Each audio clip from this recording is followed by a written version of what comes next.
There is a plant that farmers once grew specifically to feed the soil itself. Not livestock, not markets, not mills or presses. They grew it for the earth beneath their boots, and the earth answered with abundance. For thousands of years, this exchange was simply how farming worked.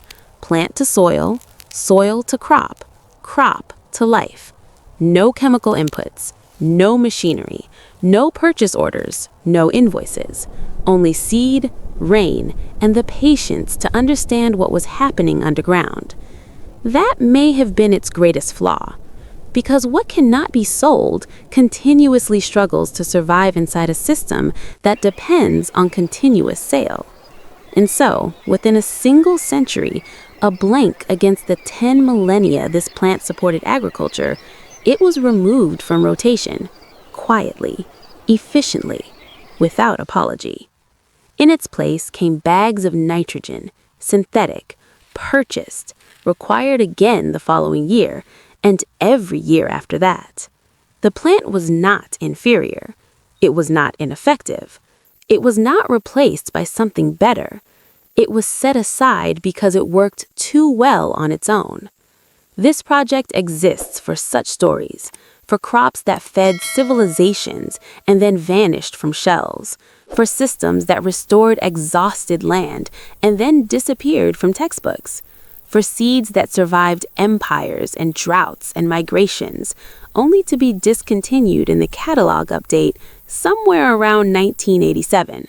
This is not alarm, it is memory. Now, let us open the archive.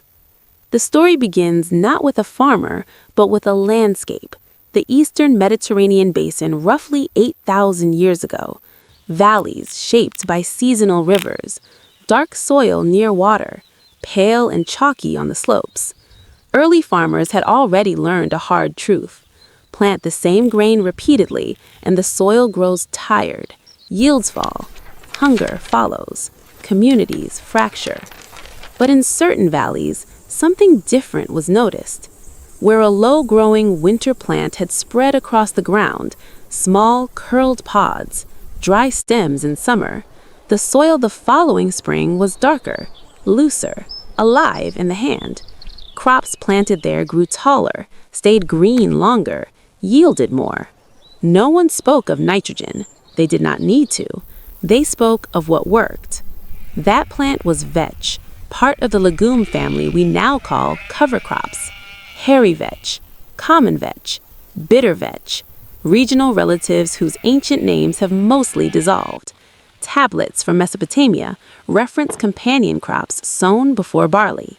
Hebrew agricultural traditions encoded land resting practices into law. Let the land breathe. Let certain plants grow that are not harvested, not sold, given entirely to the soil. This was not mysticism. It was observation refined into wisdom. To understand why this mattered, one must first understand soil. Soil is not inert dirt. It is a living system. A single tablespoon of healthy soil contains more organisms than there are people on Earth. Bacteria, fungi, protozoa, nematodes, arthropods, earthworms, and their microbial partners. These are not background actors. They are the mechanism. They transform decay into nourishment, build structure that holds water, create channels for roots to breathe. And at the center of this living network is nitrogen, the engine of plant growth. Nitrogen builds chlorophyll, amino acids, protein. Without it, crops pale and stall. Atmospheric nitrogen makes up nearly 80% of the air above every field, yet plants cannot access it.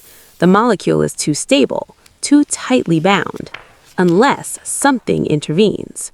Legumes intervene. Through a partnership with soil bacteria, primarily rhizobium, legumes form nodules along their roots.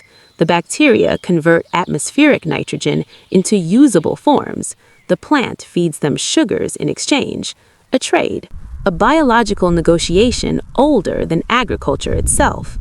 When the plant dies back or is incorporated into soil, the nitrogen is released slowly. No spike, no runoff, No pollution, just steady fertility aligned with the next season's growth. Ancient farmers did not maim the bacteria. They watched the pattern, and the pattern held. By the time of the Columella in the 1st century CE, leguminous rotations were systematized across Roman farmland. Green manures, vetch, lupins, field peas, were prescribed for thin soils. Pliny the Elder described lupin as profitable not because it could be sold, but because it restored the land for what followed. Profit meant sustained harvest. When the empire receded, the practice persisted. Monastic estates in medieval Europe rotated legumes through their fields. The three-field system, grain, legumes, fallow, formalized what farmers had known for centuries. Soil must be fed before it feeds us. Across the Atlantic, indigenous systems reached the same conclusion through different species. The Three Sisters system of the Haudenosaunee Confederacy interplanted corn, beans, and squash. The beans climbed. The squash shaded the soil. The beans fixed nitrogen, feeding the corn. The beans were not decorative, they were structural. When European settlers encountered the deep black prairie soils of North America, they mistook fertility for geological accident. They did not see the centuries of wild legumes, vetches, clovers, alfalfa ancestors that had built that fertility through seasonal dieback and regeneration. They assumed the richness was permanent. They began to spend it.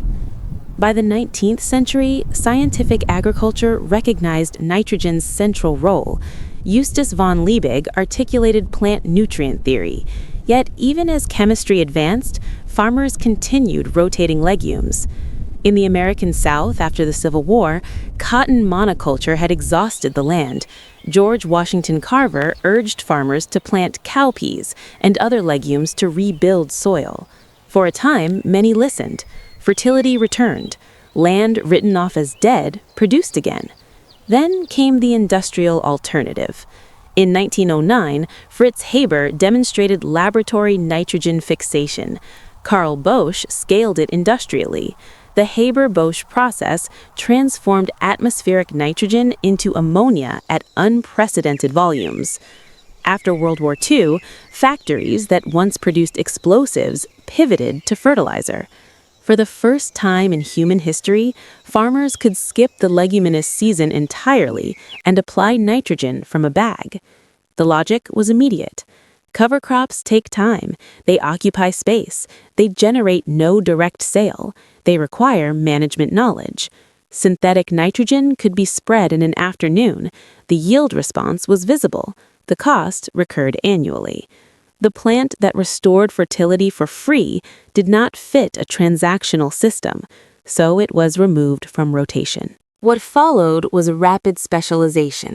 Rotations narrowed. Soil biology was sidelined in favor of chemical inputs and mechanization. Synthetic nitrogen feeds plants. It does not rebuild soil. Over decades, organic matter declined.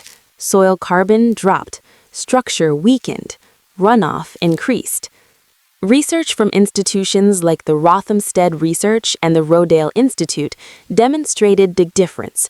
Legume-integrated systems maintained carbon, structure, and drought resilience. Synthetic systems produced yields but drew down long-term reserves. Meanwhile, nitrogen runoff created measurable dead zones in waterways. Fertilizer prices became tied to global energy markets.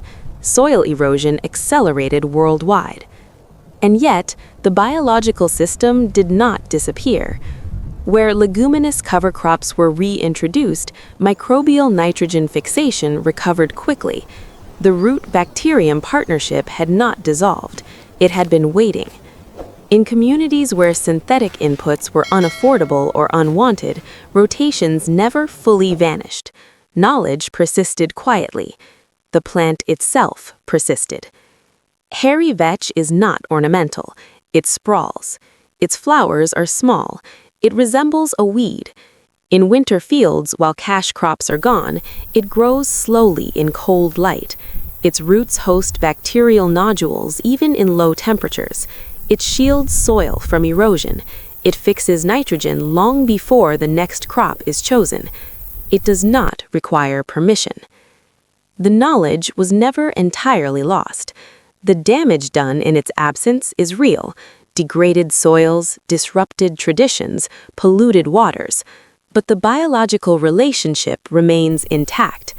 We did not destroy the system, we interrupted it. The synthetic era, vast as it feels, is brief on ecological timescales. The partnership between legume and bacterium predates agriculture by hundreds of millions of years. It is still functioning wherever it is allowed to. In winter fields across continents, vetch continues its quiet labor, converting air into fertility, building the next season beneath frost and fog. It was never obsolete. It was simply set aside, and it is still growing.